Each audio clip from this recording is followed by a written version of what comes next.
Hello, my friends. So that is how the Duchess Catalina ended up on the run with 4 members of the Royal Guard. Yes, I know you want to get to the exciting parts about the Sorcerers of Porte and the Explorers League. You want to hear about their return and all of the Bogmongo celebrations. But you asked me to tell the story, and this is how I tell it. Don't worry, my friend. It'll be well worth your time. Now, where was I? Ah, yes, they were escaping, fleeing on a no-name ship to the prophet knows where. All the while, Oratrios was falling to corruption from within.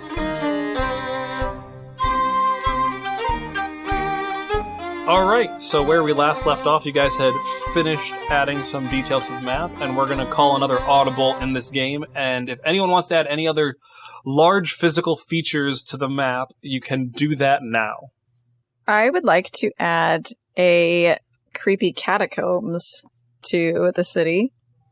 I'll say it was originated by the Gravediggers Guild to make things a little bit more efficient, and they hold all the power with that. Hang on. Are you telling me that there is a guild of people that bury people that hold power with that by being like, you want to know where Gramp is buried? Pay up, sucker, or you don't get to know. Well, they're the ones that, like, manage everything, like, behind the scenes, like, storage-wise, and various people have tried to put restrictions on them, and, like, depending on what it is, they're like, okay, that's reasonable, but ultimately, like, if it's something ridiculous, they are just like, nope, we control the catacombs. You can't make us do this. I think Caitlin tried to describe it as not being... You want to know where Gramp is? Pay up, sucker. She tried really hard not to describe that, and then she just described that. I did also like the point where you were like, it's for storage. You know, like dead guy storage. They have to move them around every so often, and they have to rotate their product. All right, so you've added your creepy catacombs. Would anyone else like to add a physical feature? Yes. In the top right corner of the map, I think there is, like, have you ever heard of, like, Garden of the Gods in Colorado? I have. It's basically, yeah, it's like, there's a lot of, like, rock formations, and I think it's like a day's trip, and it's used by the army for training, because, you know, it's got a lot of those, like, features that they can use. But also kids in the town will use it as, like, a hangout spot. For instance, Lena and her twin would, you know, go there a lot. Smoke cigars. Exactly. Yeah, it doesn't have to be anything dramatic on the map. Is there a grave diggers guild up there, you know, extorting people to see Gramp? Too.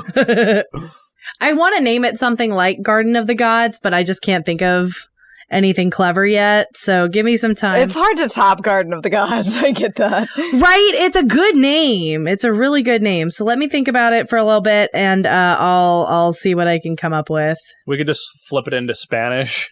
All right, let's see. All right, so moving on. Or does anyone else have anything they want to add? I'm good for right now. Could we do Jardín Dios? That would be combining garden and god. Yeah. It's like Jardín is garden and Dios is god. So. Yeah, why not? I think that sounds great.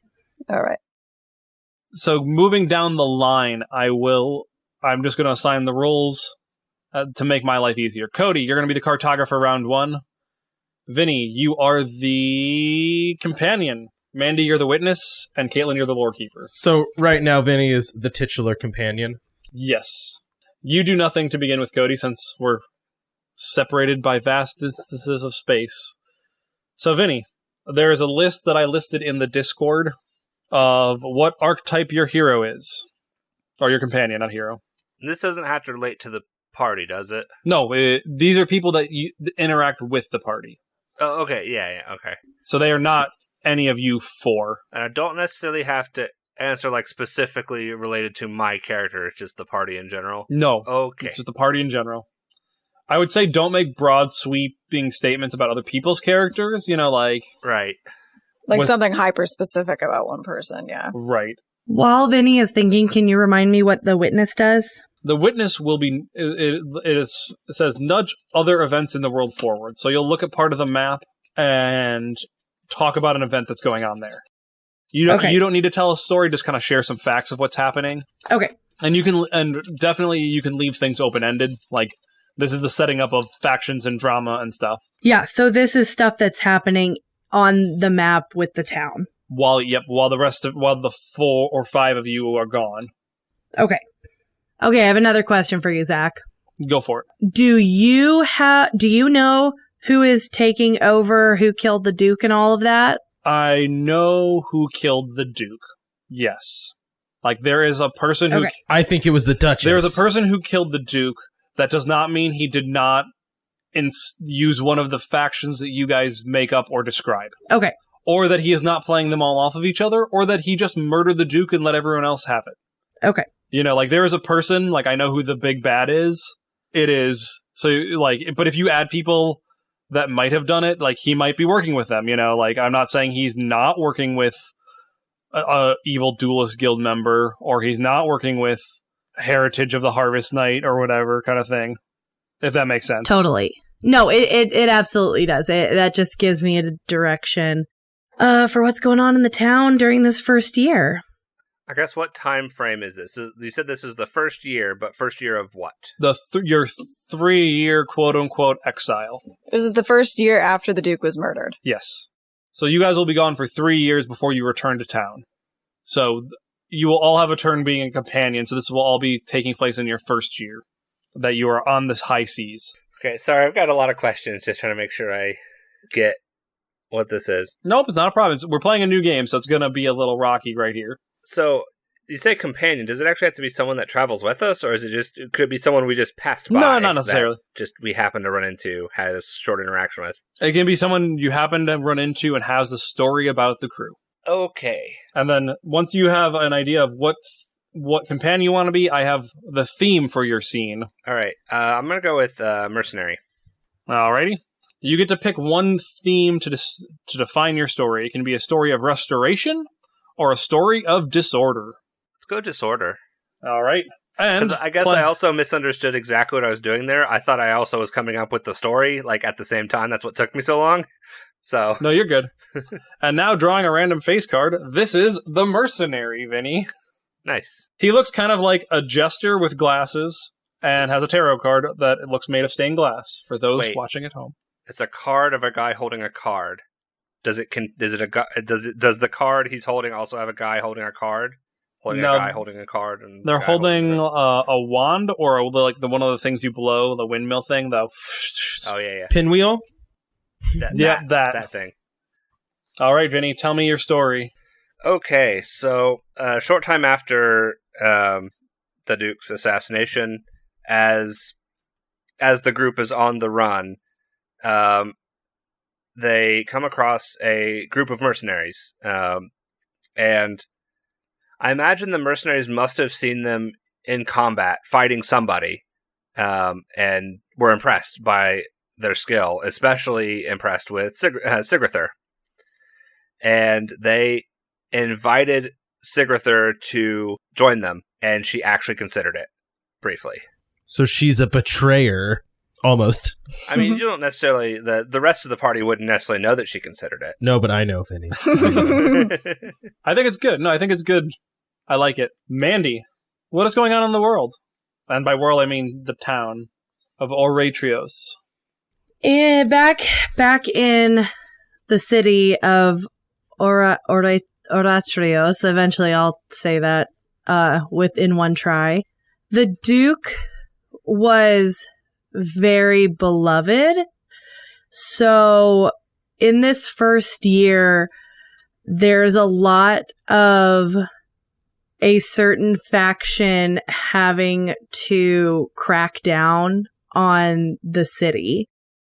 I think the biggest thing would be that the biggest thing on our map would be that the Harvest Night festival ends up being really small. Like there's guards everywhere. People are like, there's like a curfew to try to keep the people in line and to suppress any rebels that there might be. Not to say that there are not any, but that's like the big thing happening in the town during this year. So is the town guard just kind of trying to seize a little bit of power then, and like we're in charge now?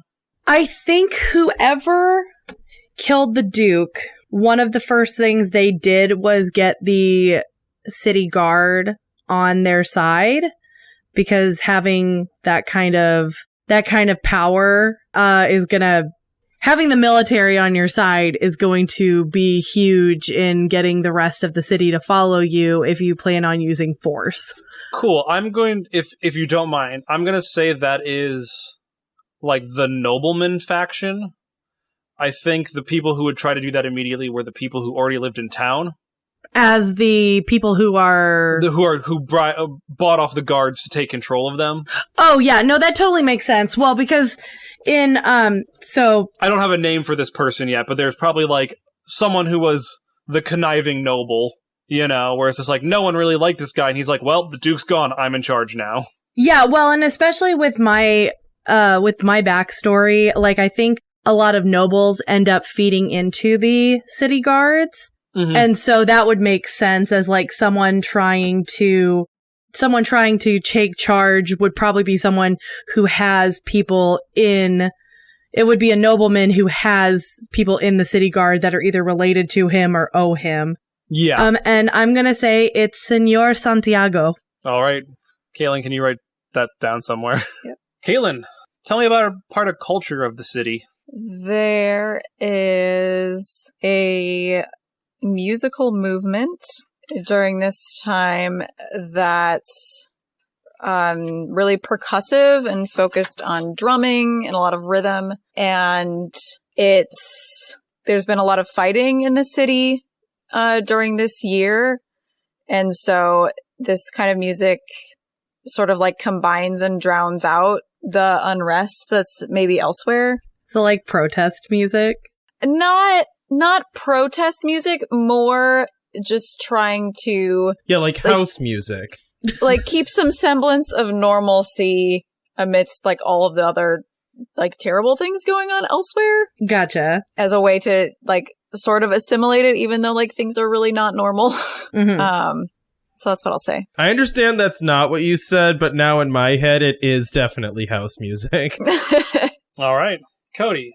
Yes. What is the earliest signs of corruption in the city? Is that... Okay, so I have like a game question. You said that my thing was the cartographer. Yes. Is that supposed to be related to like... Is that just an open-ended question and that's what the cartographer does? So usually the cartographer is the one drawing on the map. So if we were playing this in person, you'd be doing all the drawing this round. Oh, I'd be drawing... Caitlin's technically always the cartographer. Right. Sorry, got it.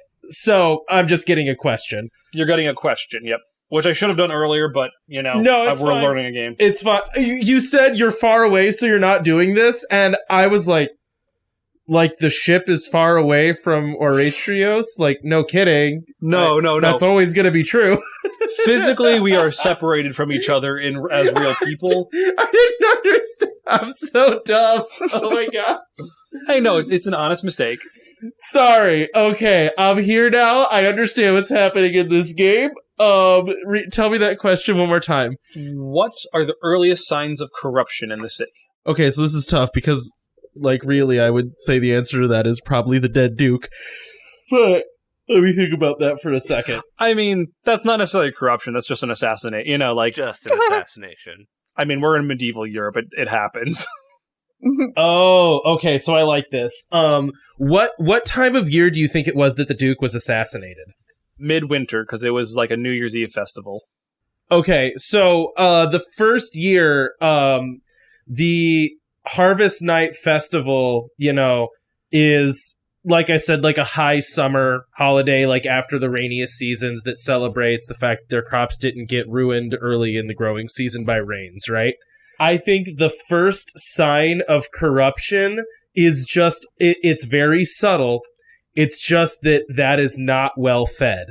And what I mean by that is that, normally this would be kind of like a banquet or a buffet style thing, right? There's food out for everybody. Oh, that's what it is. This is the first time that there has been parts of the festival closed off to the peasantry, right? This is the first time that the ruling class has ever restricted food during the Harvest Night Festival. They still have it. It's still, it's this lavish festival. We're doing it for the people. Oh, it's to celebrate prosperity, and we've made it through another year together. How wonderful. But this year, the people that are armed are like, well, but, we have our own festival, and it's like a ball, and you guys, and it's in the castle, and the gates are closed, and you guys over there we have all these things out, we have food out for you, and it's nice. But you can just tell, they kept the nicest stuff in there, didn't they? Just the nicest delicacies that are rare are missing from the meal and are elsewhere. All right. I like it. As in, it's a good story beat, not that it's a good thing to do. All right, continuing on. We are still in year 1, but we're all shifting our positions down. So Vinny is now the cartographer. Kaylin will be a companion. Mandy will be... Culture? Oh, I messed that up. I should not have. Mandy, you'll be lore keeper. No, wait, hold up. Kaylin was lore keeper. Kaylin, you're cartographer. Cody, you are the companion. Vinny, you're the witness. Mandy, you're the lore keeper. Okay, wait, sorry, I'm the companion this time around? You're the companion this time around. Okay, got it. Caitlin, what vulnerable population is going to suffer due to corruption? And just don't say the peasantry. Right, I'm trying to avoid doing that because we kind of already established that. I'll say the Explorers Guild is going to be a lot more pressured to get good things, and just the people in charge are going to be driving harder bargains, because at this point the supply has been high, and so now people are a bit choosier. They've seen what kind of powerful artifacts can be found, and so if you bring back something that's like, oh, that's cool, you can turn this rock into a little bit of copper. I saw one that could turn this into gold. I think a lot of people have joined up because it was this lucrative, famous profession. And now people are being choosier, and there's fewer things that have been found lately. Are all the grunts being treated worsely? They're expected to bring in more and getting less returns? Yeah, people are working their crews harder. It's harder to get a ship of your own and get a crew together. And then when you bring something back, the returns on that are not as good. You're not getting paid as much. Okay. Cody. Yes. What archetype would you like for your companion? Taking away mercenary. Okay. So you have patron, mentor, or nemesis left. That is a really good question. Let's go with nemesis. All right. This can be a story of creation or a story of pride. I want to go with a story of creation. And I think, okay, so let me ask this, just as I understand it. Is this meant to be a story told from the perspective of the nemesis about the crew? Yes. Okay, got it. So you can do what Vinny did. The book recommends doing it using I pronouns. I understand what you mean. You're doing a world shop, yeah. Yeah. So your character looks like a suburban dad who decided to dress up as a French tradesman. For the Ren Fair. For the Ren Fair. He looks like a fine, upstanding gentleman. He looks like he would say something about, oh, I do declare. I need those ships firing. We're not making a profit doing nothing. Hang on, I need to Google one thing. Wow, okay, that is much higher than I thought it was. Sorry, so I was looking up ranks of like naval ranks during this time for the British. And man, there is but one thing above captain. I did not realize how high captain was, you know? I kind of assumed there was a whole bunch of other stuff. There's like a million petty officers, and then it's like commissioned officers, lieutenant, commander, captain, commodore. Like, okay, well, fine. I think in like the military now, captain, like in the army, that's The captain's still pretty high. okay. It's captain. Sorry, Carl. It's like captain, then like lieutenant colonel, colonel, Oh, okay. and then you're getting into generals. Okay. So it's basically the same thing. They just like slapped on general on the top, where it's Okay. like, oh, you're managing like fleets. Yeah. Of fleets. Anyway, continue, Cody. You're managing fleets of fleets of fleets. I mean, I don't think it's wrong. Sorry, I need to look up one more thing because I'm going to name this guy. This is, I will say, I think this is a fun game. This is going to benefit from editing because I totally understand why you kind of have to, like, get a little bit together before you're just like, all right, and now I'm telling a story. Here we go. I think the game works a little bit better, too, when you're not trying to do it in an established world, where it's just like, you're supposed to just, like, completely make up everything. No, this is fine. I know exactly what I want to do. I just am trying to come up with a name for him. Yeah, Giles Gray. All right, so this is a... I want to punch him already. This is a journal entry from Captain Giles Gray. The trade is often very beneficial to the... Hey, Zach, what's the name of the British people? The Glamour Isles. The Glamour Isles.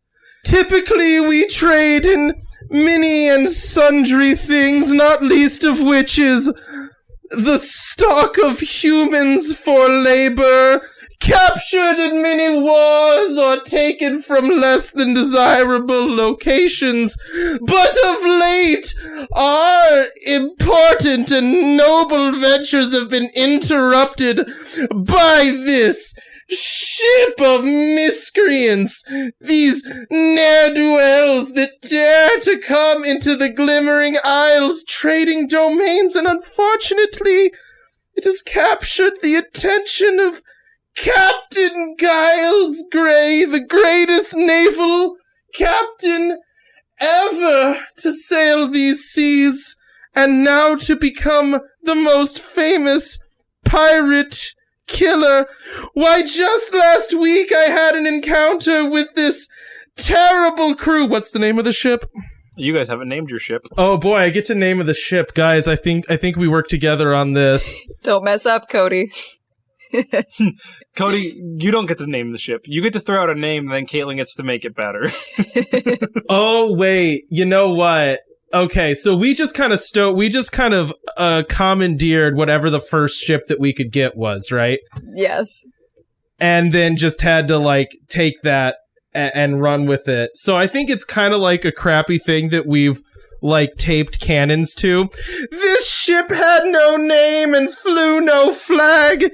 It seemed to be a terrible trade sloop that cannons had just been dropped onto the front of. But when I made my approach and attempted to do honorable battle as ships are meant to do, this crew of cowards summoned a kraken of flames to beset my ship. Now, my men are brave, and they manned their stations and did their duty, and yet, before we could come into range, a deranged barbarian woman and a man with red hair who seemed to be... I don't know the right way to put this. There would be women on the ship. Never mind, we're gonna leave out the thing where I said, and a man with flaming red hair that, well on board the ship, did attempt to seduce my wife, came on the deck from the water and did beset my crew attempting to do their jobs. Now, I consider this to be high cowardice, but we endured until we reached close to the ship, but it was wily and faster than us, and mostly it was that the wind was not in our favor, and there was smoke, and there was a woman behind the wheel who she was completely boring looking. I have nothing to say about her other than she somehow knew how to pilot a ship through a firestorm against the wind. Nonetheless, I shall destroy them, for they have impeded the trade of human flesh that we desire. All right, that's my story. I love it. Well then. Oh. I love it. I love it. Caitlin, what's going on in the town? What's going on in the town? I think the Sorcerers of Porte, who had fallen out of favor a bit after other. Did I say like other magicians were? No, it was the Explorers Guild, right? Yeah, it was the Explorers Guild with the detect magic Right. Yes. little beep beeps. So with the Explorers Guild feeling the pressure, the Sorcerer of Porte have started making a comeback a bit, including some of the limit pushers faction. I think the tides are turning now. People are like, we need to seize this opportunity. If we want to get leverage and power back, we need to be pushing boundaries, doing riskier things. Because there's so much disorder in the city, we need to be doing more if we want to regain our footing the way we used to. So that's what's happening. All right. Are you writing all this down, Mandy? No, I did not. Okay. That's okay. Wait, you didn't write all of Cody's monologue down? No, and I was a little distracted there, so. I'm having trouble, like, describing some things on the map. Draw a wall around the Sorcerers of Porte to show they're getting stronger. Or like a muscle flexing. Okay. Emoji this up. Huh? Mandy, give me some lore. I have a really easy one for you, Caitlin. And I will send you what I drew, because it is very simple. Awesome. So, when I was on the witness side of this, I talked about how the soldiers are all starting, or the guards are starting to crack down on the citizens. And some very strange artwork has started to appear on the sides of some buildings. And there is, I do have a thought process behind what this is, but, which I can share, or I can just tell Zach, but it is, a red carnation. You can explain it. Go for it. Okay. So, picked a red carnation because it is actually the official Spanish flower, but I also think it works really well. There are 3 lines inside of it to represent the nobility, the peasants, and you wouldn't call it royalty, but I kind of imagine there's like 3 different factions. Like the Duke, like him specifically, his family specifically. The ruling class. Mm-hmm. So ruling, nobility, peasants. And then there is an O in the center for the name of the city. But it is the idea is that there is a rebellion that is growing, and that is where you can find information or friends. All right. So these are friends of the Duke? Yes. Or his old ways. Yes. All right, moving back around. Mandy, you are now the cartographer. Hey, not yet. I haven't done a thing. Which one were you? I don't remember. You're the cartographer. Was I? Okay. Right? Remind me what that does in our altered version. Or wait. So long ago. You have to answer a question. Okay. Oh, Caitlin wasn't supposed to do the witness. Caitlin did the thing. Sorry, I messed up, Vinny. You'll get 2 turns next time, and Caitlin will get none. Okay. Okay. Vinny, who is the authority that benefits from the corruption? Well, I have a boring answer. Well, don't do that. Right. Okay, so the group that benefits the most from the corruption is all of the merchants. Any merchant in the city that is selling whatever they're selling. They previously had like all kinds of oversight over them where they like their goods were inspected and there were regulations in place, so they couldn't like nickel and dime people and like charge them outrageous money for subpar goods. But now a lot of those regulations are either gone or are being ignored, and so a lot of these merchants are getting away with selling substandard product for way too much money, and they're getting rich off of it. All right. Mandy, would you like a patron or a mentor? What type of patron is this? Can I pick, or like, is this somebody who is supporting them, or is this somebody who is like a customer? The card itself says you supported the hero because you saw potential. What did you see in the hero? Okay, so support. So probably the former. Yeah. Support. And it would be supporting the crew or the Duchess. Yeah. Okay, so I'm definitely doing the patron. Because I figured you're picking a card for that. All right. If you could go female, that would be easier. Sure. What do you can do a story of love or of prophecy? I think I'm going to go with prophecy. All right. And here's a card for you, Mandy. It's like a woman in a blue shawl. Yeah, she almost looks like somebody, someone you would see in like a fortune-telling tent, but without like a ton of jewelry. Like a very plain version of that. Yes. I admit I do not have a lot to offer in terms of riches or financial assistance, but there was something about that girl. I mean, it was obvious that she was from nobility, but the cards don't lie. I foresee a lot of turmoil in the next several years of her life. But if she can move past that, then the fortitude card does not lie.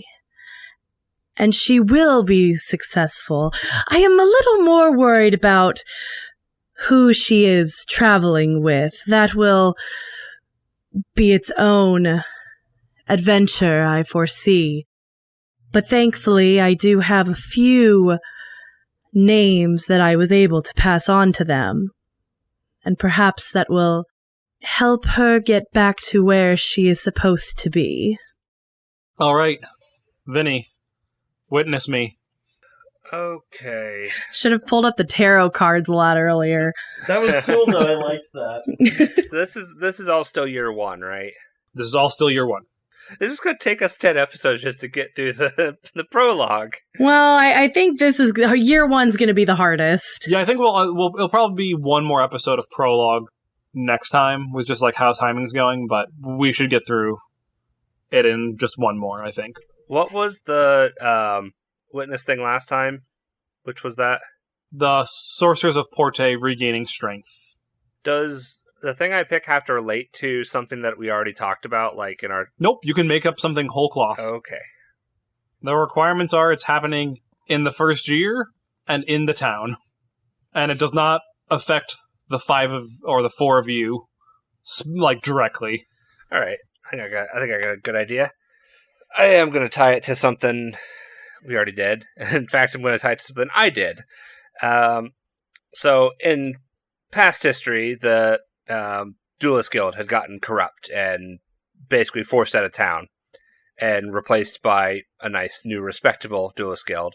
Well, with a lot of the upheaval in town, I wouldn't say the Duelist Guild has started to get corrupt, but they've started to get lax. Their reputation is starting to slip a little bit. They're starting to kind of lose some of that respect, and it could open the door for a return to the past. It's not there yet, but it could happen. Cody, Yes. give me a lore tidbit. Okay. So I'm trying to remember I'm sorry that I'm still learning how to play this game. So the lore tidbit, is that what's going on in the world right now? No, the lore tidbit is just like something culturally that is in the town. Oh, okay. So this is like a cultural thing that's happening? Yeah, like Mandy had the flowers popping up for art. Kaylin had the music being like drum music. Okay, got you. Can this establish a location? Yes. Okay, so the newest, like, this is the place that the town guard busts up all the time right now, right? This is what is being talked about. And did they have like newspapers back then, or like? I figured they would have been like notices. This is what all the notices say are like, do not go to this den of iniquity, this absolute death of culture and wholesomeness in our city. This is where rot is festering, right? And it's a theater that puts on plays making fun of the rulers, right? So they definitely did like a really tasteless like farce called like the like decapitation of King Wheats or something like that, and it's like not specifically by name about the the what was his name, Duke Zach, give me his name. Esteban.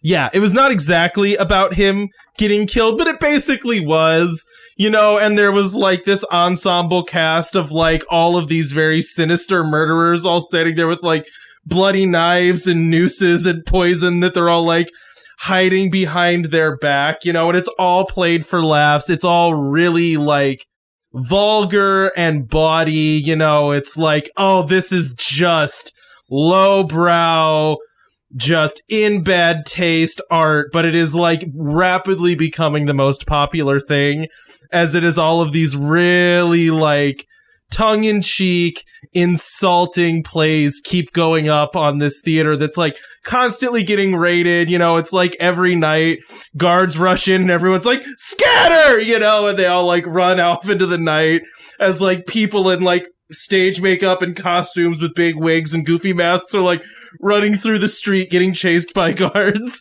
for putting on their illegal plays. And then like they knock down the stage, and then like the next day it's moved 5 feet over. It's just a bunch of like crates with a blanket thrown over it, and they like put on the show again, So outlaw theater. Do they put up posters around town saying outlaws wanted? Yeah. That's definitely what they're called though, is the outlaw theater. And it's like definitely everyone in it really fancies themselves like a cowboy. They're all like, dude, we're dangerous. We're sticking it to the man. We're really cool. And they're all just the worst. Do they all talk with a drawl just like for the for the effect of it, They're like the type of people that every time, it's like, at 3 a.m, like this guy's gonna roll in with like his stage makeup smudged and just go to whoever is at the bar and start hitting on anyone. Just like, do you know I'm one of those outlaw theater people? Like, yeah, really impressive. Like, you don't understand. I played a cow, but that cow was actually the captain of the guard, and he knew it. Yeah, I've been arrested before. I'm dangerous, man. Anyways, what's your number? It's like that kind of thing. Anyway, what's your number? Or I'm sorry, where do I send my pigeon to? Where do I send my pigeon? Can we exchange body sketches?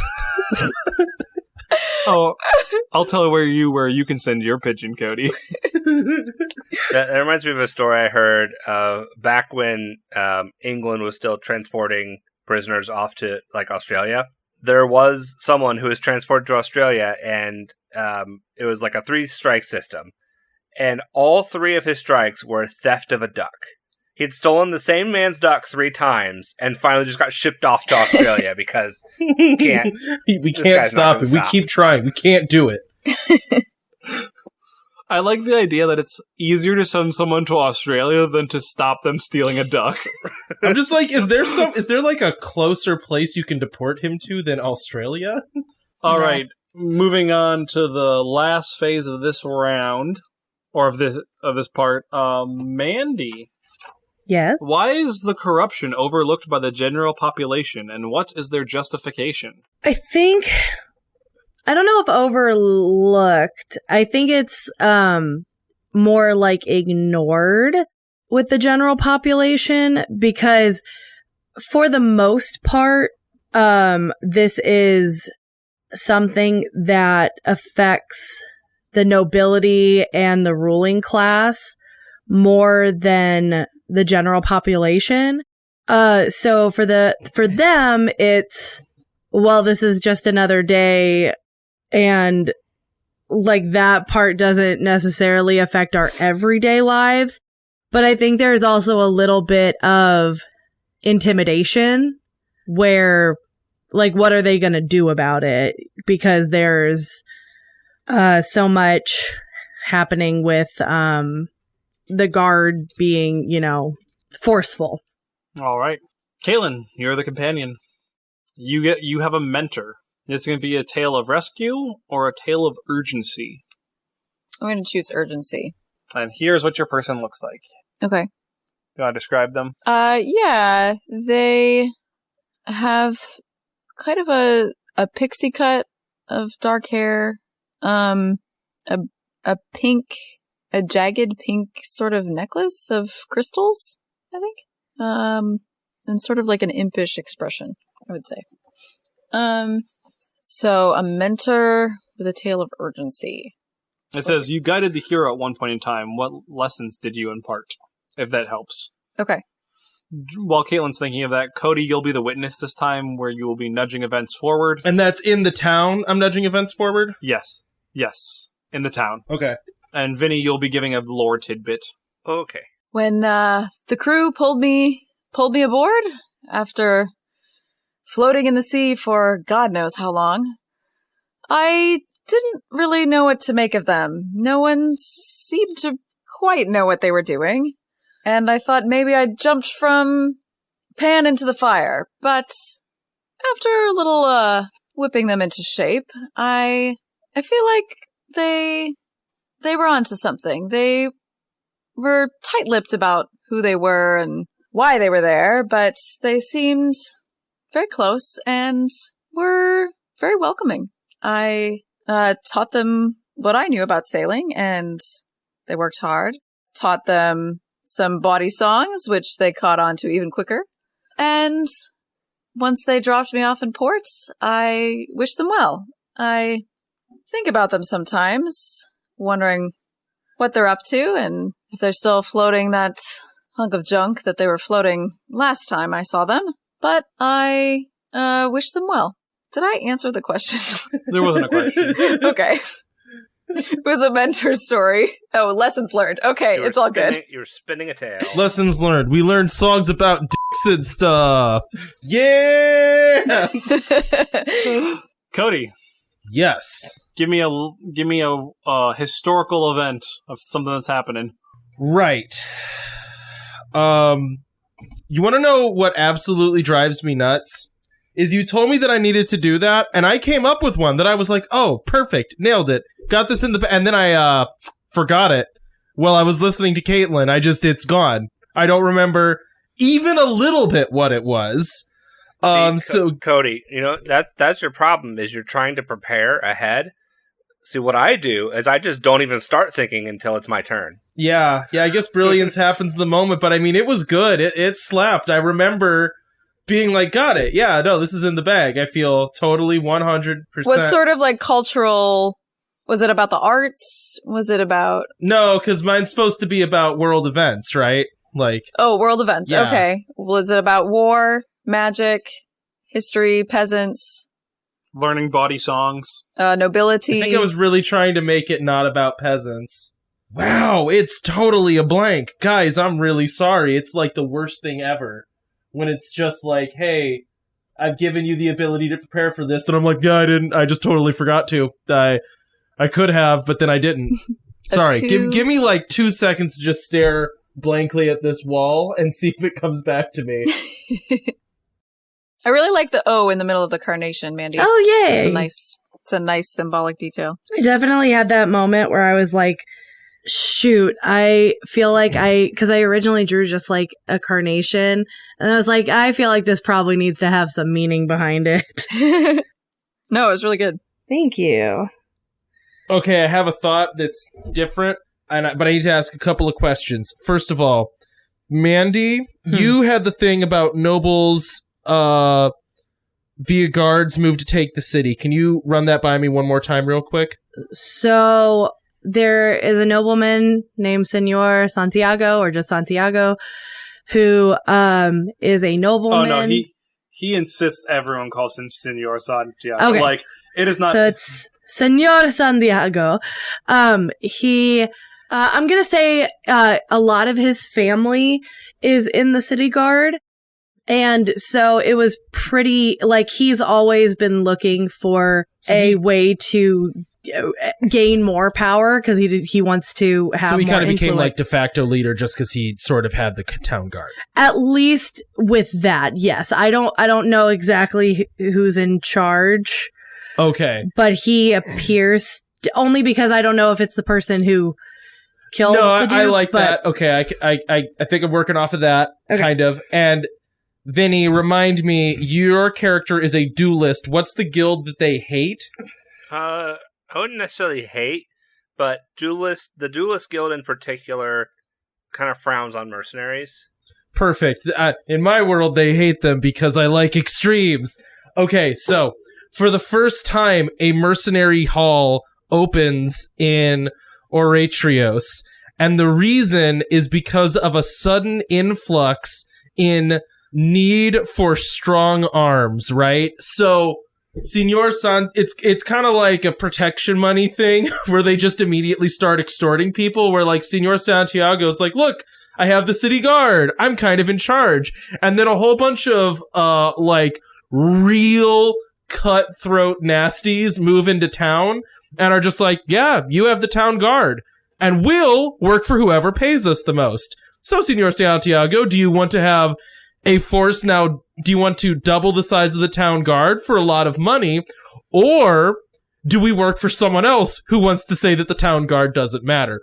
And so the mercenaries, it's just like, works for the highest bidder. Whoever wants to pay them, they'll do it. Which basically immediately means that anyone with a big enough, like, pocketbook can start swinging control of the city. And, like, by area, right? So, you know, like I gave that example of the theater, and not this is just like not necessarily that this happened, but it would be like they keep getting busted up by town guard, but what if now there's 20 mercenaries standing there with like swords and spears, and they, you know, the theater managed to scrape together enough money to pay them for 2 nights a week to, you know, keep people off their back. So I kind of like this idea that like paid mercenaries are now like half police, but kind of not. And I think it's like a slow increase in like, it's not open war. It's just a little bit more hostile now. You know, it's like getting shaken down is not that random. And you see more fights in the streets and they try to keep it non-lethal. You know, it's like, if the town guard doesn't come out with swords and shields and spears, well, then these guys will just use clubs. But you know, the minute we start coming in there with swords, they're also going to carry swords. So it's like, it's this like, everyone's daring it to get worse, and it hasn't yet, you know? Or like, you know, like a couple duels break out, or like, you know, like some small longsword fights, but no one's bringing out a wall of muskets yet, you know? But we're always thinking about it. Brutal. This town is really going down the chute fast. Yeah, well, and that's exactly why mercenaries move in. They're like, oh, everyone needs protection. Either from us or with us. Yeah, it's either from us or from us. You either need protection from us or you need protection from us. Vinny, tell me some more tell me some culture. Some culture. Mandy, you're the one that established the Jardín Dios, right? yes. What can you briefly describe what you established about that? Yeah, so it's basically this world's version of Garden of the Gods. So it's got just like random rock formations, and it is used by both the city guard as a place for training, since it has natural formations that are good to use as, you know, taking cover and things like that. And also they're not gonna, you know, it's just a natural occurring thing. So they're not destroying houses by doing these kind of practicing things. And then also children, preteens and teens usually end up out there as like their skipping school hangout place. Okay. Just trying to see if there's some lore I could add to that.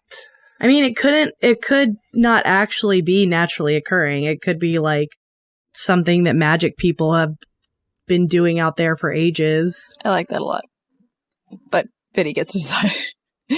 That I actually kind of like it too, to be honest. But you should build on that, yeah. Flesh it out a little bit. What other magic school? I don't know what all the different magic schools are. Well, there's Hogwarts. Well, There's whatever it's called in that other book. Ilvermorny, there's... The other magics that would probably be close by is the Hexen Witches, I think. Which is like the ice and magic would be nearby. Castile doesn't have a lot of magic in it. Yeah, the Hexen Witches practice hexen work.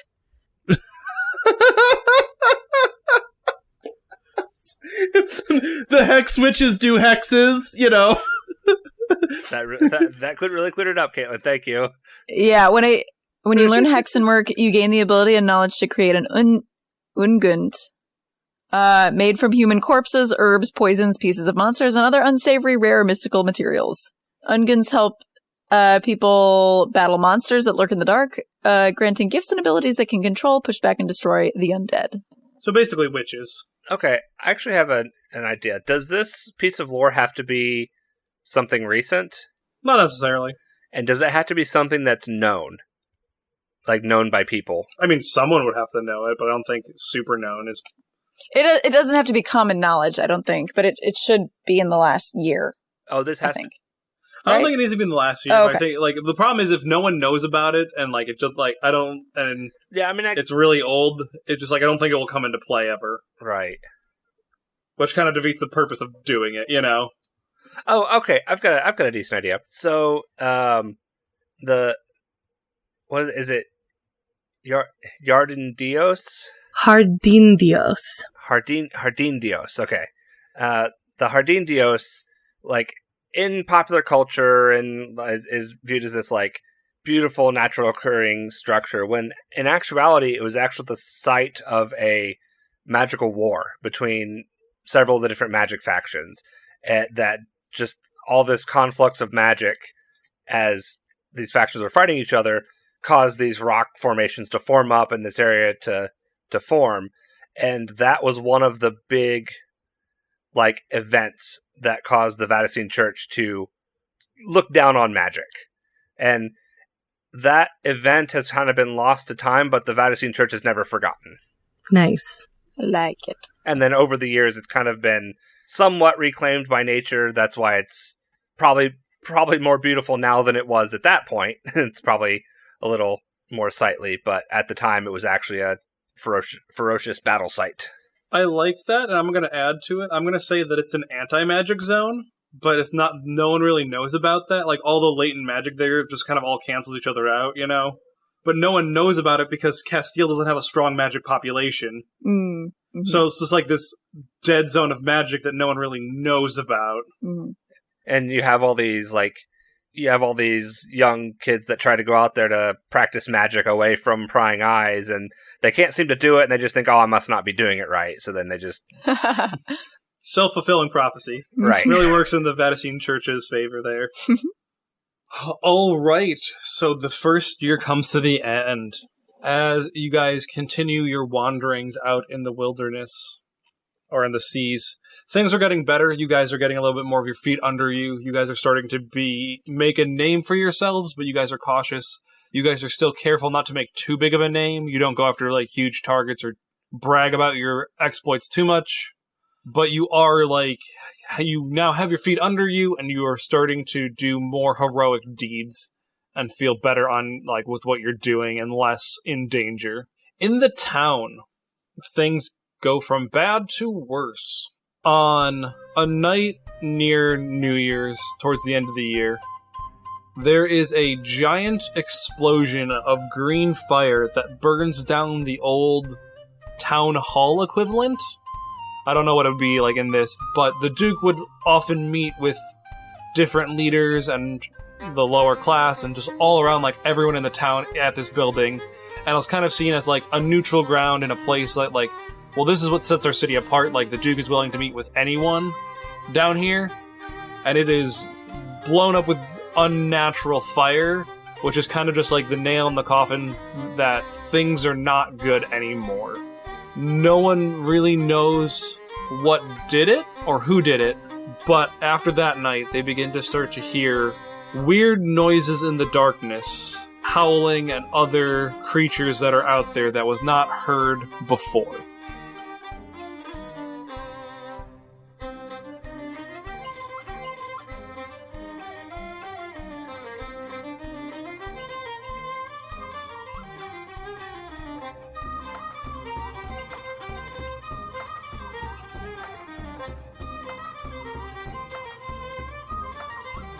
Hey Wanderers, thanks for listening. We hope you enjoyed this episode of Corsairs of Castille.